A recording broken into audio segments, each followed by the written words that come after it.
This is Educate Yourself, and today we will be introducing reading.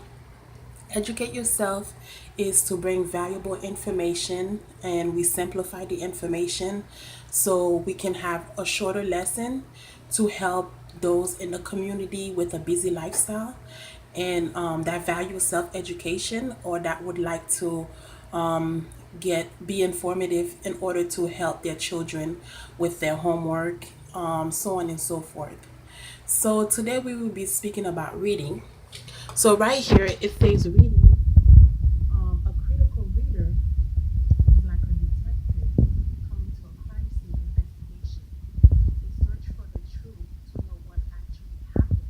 In order to do so, they collect tangible information or evidence or facts, separating the facts from opinion, they draw a conclusion. So basically, they compare reading to being like a detective. A detective coming to a scene, what they do is to collect all the tangible facts. Tangible facts is basically what you can see, what you can touch, like what is there, what is what facts that you cannot argue with. Okay, and basically they separate what the facts, what they see from what they think might happen, and then they draw a conclusion. Okay, so how do we get the facts as a reader? So over here, we have getting the facts, and first we want to define what is a fact. A fact is an absolute truth about something, or a statement you can't argue against. So basically, for example, this board is originally white without the writing. You cannot argue that this board is white because, as you can see, it is white. And what is written on the board, introduction to reading, you cannot argue it's written, something else is written there because this is what you can see. So just to make you understand. Okay, so we know what is a fact. What is the step to getting to collecting a fact? The first step is to be an active reader. So basically, is to keep asking yourself question as you read, just like you speaking to someone else or somebody else is speaking to you and asks you who is the story is talking about.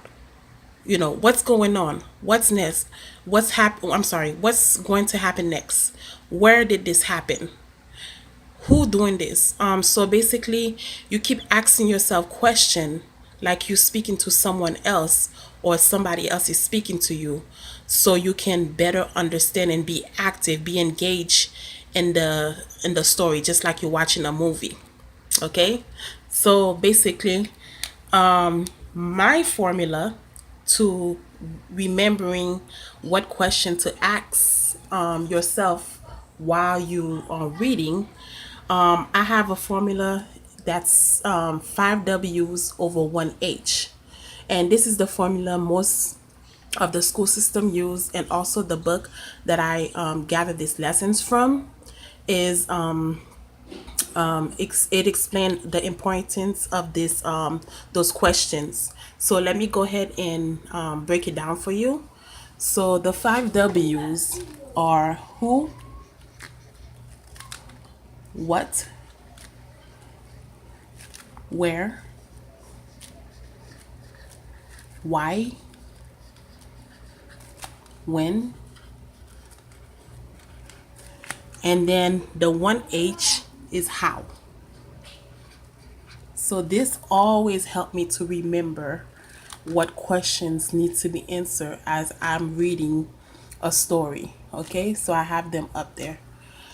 So, and then the second step is to look for clues as you read.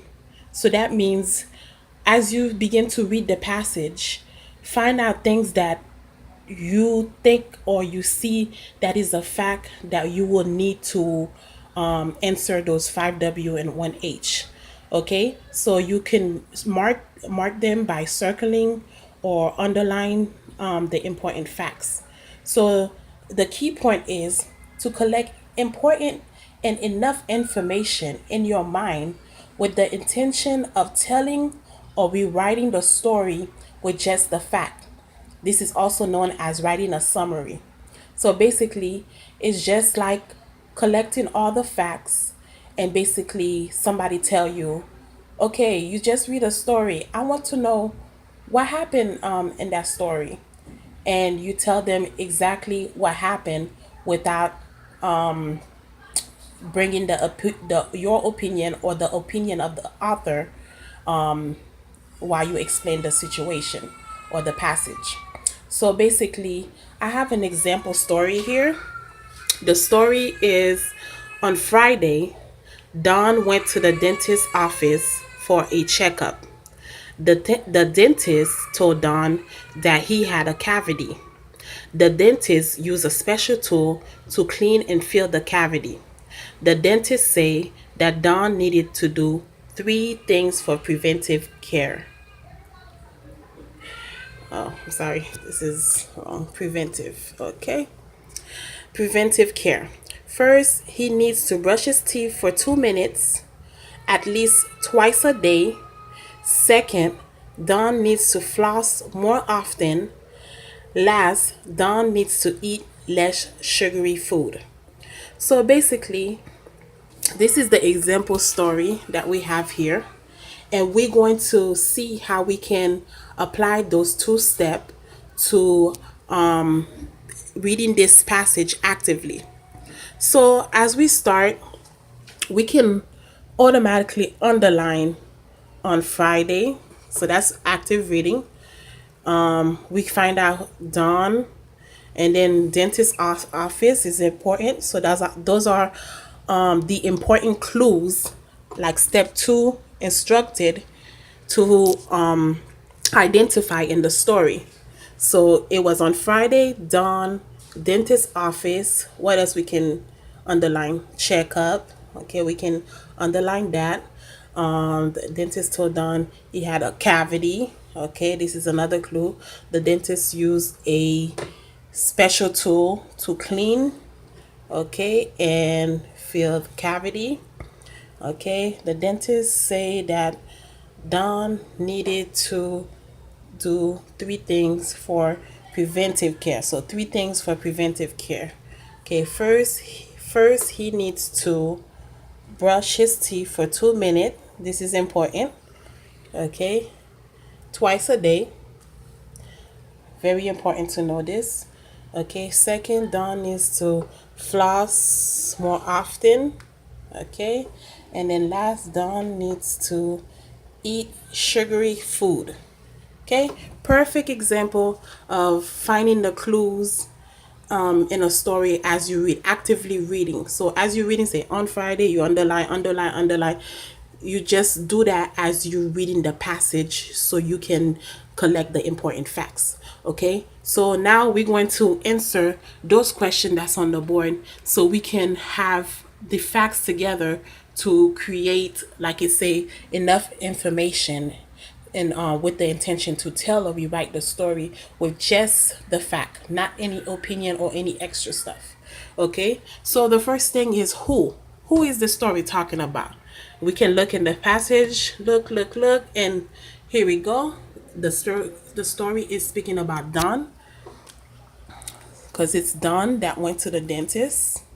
Okay, okay, so what happened to Don? Okay, and we can look in the story. Dentist, he went to the dentist's office for a checkup. The dentist told him he had a cavity. So basically, the dentist, he went to a checkup because the dentist told him he had a cavity. Okay. Okay. Had a cavity. Okay. Is that the only thing that happened to Don in the story? No. Okay. The dentist told him he had a cavity, and the dentist used a special tool to clean and fill the cavity. So basically, the dentist said he had a cavity, and the dentist fill and clean the cavity.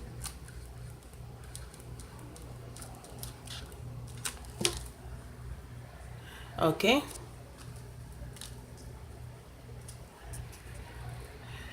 Okay. And then what else did happen to Don while he was at the dentist?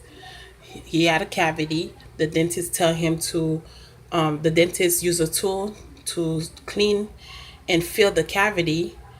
And the last thing happened in the doctor's office was that the dentist tell Don three things for preventive care. So the dentist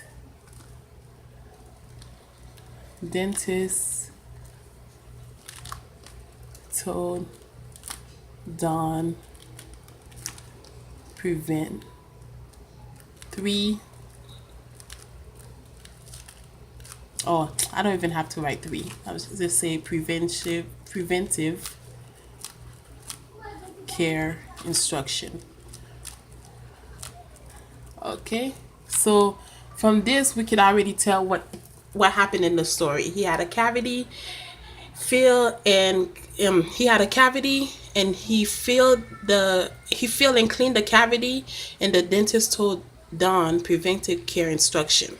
Okay, where did this whole event happen? We can find out. Don went to the dentist's office. So basically, I should have get some space here. It happened in the dentist's office. Okay, and basically, why did Don go to the dentist's office? Because he had a cavity again. Cavity. Okay, and then when did he go? And as you can see here, it says on Friday. Friday.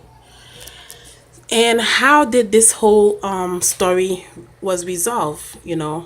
What did how did this whole thing settle down, or what is the result of him visiting the office? So basically, preventive care instructions, or we can just break it down here since we already have it on what the story is about. The dentist told him that he needs to brush for 2 minutes. Brush for 2 minutes. Okay. Floss more often. Floss more often. And lastly, eat less sugary food. Eat less sugary food. Okay, so to summarize this story, Don went to the dentist because he had a cavity and he had to fill and clean the cavity. The dentist filled and cleaned the cavity, sorry, and the dentist told Don preventive care instruction. Where did he go? The dentist's office. When did he go? On Friday. Why? Because he had a cavity. And how was this situation resolved, or what is the outcome of him visiting the dentist's office? The dentist told him to brush for 2 minutes, to floss more often, and eat less sugary food to prevent another cavity from forming. So this is the end of the lesson today. So basically, learning this material is really good because it will help you to become a better reader. And if you have a career, a desire in a career as a journalist or news reporter, my handwriting is bad, news reporter, this will help you a lot. So I would like to end this video. Thank you for watching. Education is the brain power, and charge it daily. Bye bye. God bless.